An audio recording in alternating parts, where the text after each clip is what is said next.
Hey everyone, welcome back to our New Testament challenge. Today we're looking at Romans chapter 6. And as I said it yesterday, actually, or the day before, whichever day it was, I talked about how Paul will at some point talk about, so should we continue sinning so that grace may abound?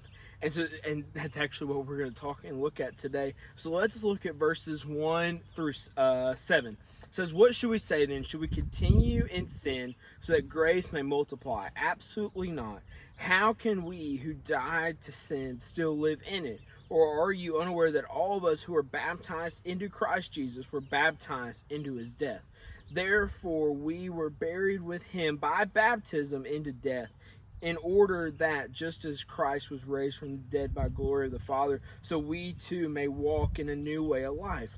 For we have been joined with him in the likeness of his death, we will certainly also be in the likeness of his resurrection.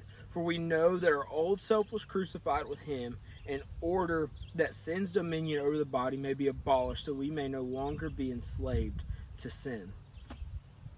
What I want us to see here is we have this common misconception of, and I've talked about it before, but I continue to reiterate, because this is something that I have to continue to remind myself of, that while we may have grace from Jesus for our sin, that does not mean we can continue to let our sin fester and grow and be in our life. It's not acceptable for us just to live a life saying, well, I know I sin, I'm good with it, I've got grace, I'm good to go. Because that's not the case. And we see here, right here from Paul, that if we are a believer, then we are to be baptized with Christ. And then also our old self was crucified with Christ. So our old self, our sinful self, was hung on a cross and died. It was crucified.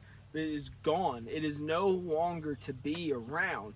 But yet a lot of times we walk around in our life with sin, and we are accepting it, and our world praises sin, and people will sit back and say, oh, that's okay. You're a guy, you can struggle with that. Oh, that's okay. You can talk about that person.